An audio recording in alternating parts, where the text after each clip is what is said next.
Olá, eu sou Cristiane Brito, advogada do Diretório Nacional do Partido Republicano Brasileiro. Eu estive aqui participando de uma live sobre o que pode e o que não pode na pré-campanha eleitoral.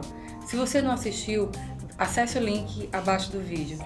Eu estou aqui de volta, conforme prometi, para responder as principais perguntas dos nossos seguidores. Vamos lá? O Lourenço Barbará Machado pergunta: quão dependente e vinculado com o partido deve ser o discurso do pré-candidato?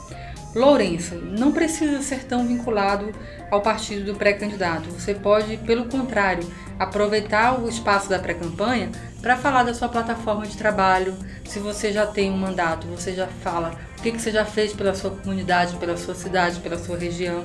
E você aproveita esse espaço para falar sobre os seus planos para o futuro, o que você pretende desenvolver. Então não precisa estar nitidamente vinculado ao projeto do partido político. Lógico que você expor o que a sua legenda fez pelaquela sua região, pelaquela população, também é muito importante, mas você precisa e deve explorar o seu plano de governo ou a sua plataforma de trabalho para aquela região.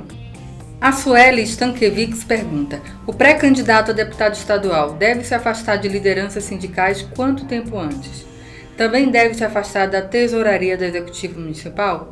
Bom, vamos lá, Sueli. O pré-candidato a deputado estadual, ele deve se afastar de lideranças sindicais, se ele é um dirigente sindical, 4 meses antes do pleito.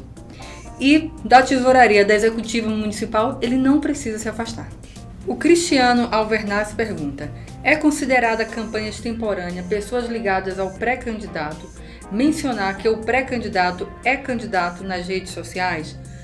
Olha, Cristiano, depende de quão ligado ao pré-candidato essa pessoa seja, porque ela vai estar divulgando nas redes sociais, que aquela pessoa é candidato. Então, dependendo da ligação ou da proximidade, que o apoiador tenha desse pré-candidato, pode ficar claro que ele está sendo beneficiado. Então, nas redes sociais, eu não recomendo. O candidato não pode ser chamado de candidato agora, ele só é pré-candidato. Candidato só depois de 16 de agosto de 2018. Cláudio Barbalho pergunta: auditor fiscal da Receita Federal tem que obter licença para a campanha quanto tempo antes? Cláudio, 6 meses antes, Então, pelo prazo das eleições de 2018, 7 de abril, ele tem que se desincompatibilizar de fato e de direito. Não adianta ele se desincompatibilizar de direito e continuar exercendo as atividades dele. A Justiça Eleitoral não tolera mais esse tipo de prática. Então, fica aí a dica, são 6 meses antes do pleito. Antônio Mendes pergunta: eu tenho um projeto de educação política. Faço a divulgação do meu projeto e geralmente sou eu quem apareço nas propagandas junto com a logomarca da escola. Eu serei candidato. Isso poderá afetar a minha candidatura? A escola tem 2 anos. Olha, Antônio Mendes, se não fosse um projeto de educação de natureza política, eu diria que você não precisa se licenciar das suas atividades, porque é a sua atividade profissional. Agora, por ser que você cita aqui que é um projeto de educação política, isso de alguma forma poderá te beneficiar e trazer um desequilíbrio no pleito. Então, o que eu recomendo? Que você siga o mesmo prazo para aquelas pessoas que apresentam programas de rádio e de TV e se licencie até dia 30 de junho de 2018. Aproveito para responder uma pergunta recorrente que tem chegado até nós. É sobre a janela partidária, que se inicia dia 8 de março e se encerra dia 7 de abril de 2018. Nessa janela, quem é detentor de mandato pode se desligar e migrar para outro partido sem risco de perder seu mandato. E aí, muitas pessoas têm nos indagado: quem é vereador também pode migrar para outro partido político sem risco de perder seu mandato, ou só os deputados estaduais, federais e governadores?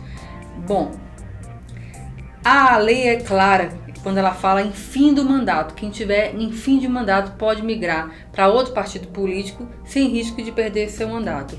Então, o que eu recomendo é que essa janela partidária não seja utilizada pelos vereadores, porque ela não está em fim de mandato. Sei que tem várias teses jurídicas a caminho ou sendo construídas, mas a gente não sabe como o TSE vai se manifestar. Então, eu recomendo que não corra esse risco, porque o risco é grande e é muito difícil a gente prever como os TREs vão se comportar.